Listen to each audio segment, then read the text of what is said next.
ఈ సెక్యులర్ గడ్ mind set ఎలా ఉంటుంది అంటే, ఒక పాకిస్తానోడు గనక తన దేశాన్ని పాకిస్తాన్ ని గనక ప్రేమిస్తే అది దేశభక్తి. అదే ఒక భారతీయుడు గనక ఇండియాని ప్రేమిస్తే అది అంధభక్తి. ఒక ముస్లిం గనక తన ధర్మాన్ని గనక ఆచరిస్తే అది దైవభక్తి. అదే ఒక హిందూ గనక తన ధర్మాన్ని ఆచరిస్తే అది అంధభక్తి.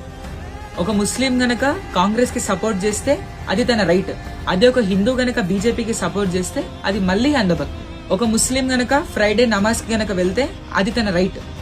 అదే ఒక హిందూ గనక తన సోమవారం తన గుడికి వెళ్తే అది అంధభక్తి. ఒక ముస్లిం గనక స్ట్రిక్ట్ గా తన రిలీజియన్ ని గాని ఫాలో అయితే తను ఒక డివోటీ. అదే ఒక హిందూ గనక స్ట్రిక్ట్ గా తన రిలీజియన్ ని ఫాలో అయితే తను మాత్రం అంధభక్తి. సో వీటన్ని ఆస్పెక్ట్స్ ని కనుక చూసుకున్నట్లయితే, ఒక హిందూ గనక తన సనాతన ధర్మాన్ని పాటిస్తే అతడు ఒక బయాస్డ్ పర్సన్. ఒక హిందూ గనక బీజేపీకి సపోర్ట్ చేస్తే అది హిపోక్రసీ. ఒక హిందూ గనక దురంధర్ మూవీ చూసి అది బాగుంది అంటే అదొక ప్రొపగండా. ఒక హిందూ గనక తన ఆచారాన్ని ఆచరిస్తే తను ఒక ఎక్స్ట్రీమిస్ట్.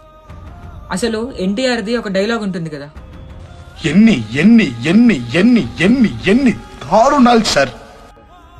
నా హిందూ దేశంలో ఉంటూ నా హిందూ దేశం గాలి పీల్చుకుంటూ కంప్లీట్ గా నా హిందూ రూట్స్ ఉన్నటువంటి ఈ దేశంలో కాలు మీద కాలు వేసుకొని నిలబడి హిందువులని ఇన్ని మాటలు అంటున్నారంటే ఎన్ని గుండెలున్నాయిరా మీకు?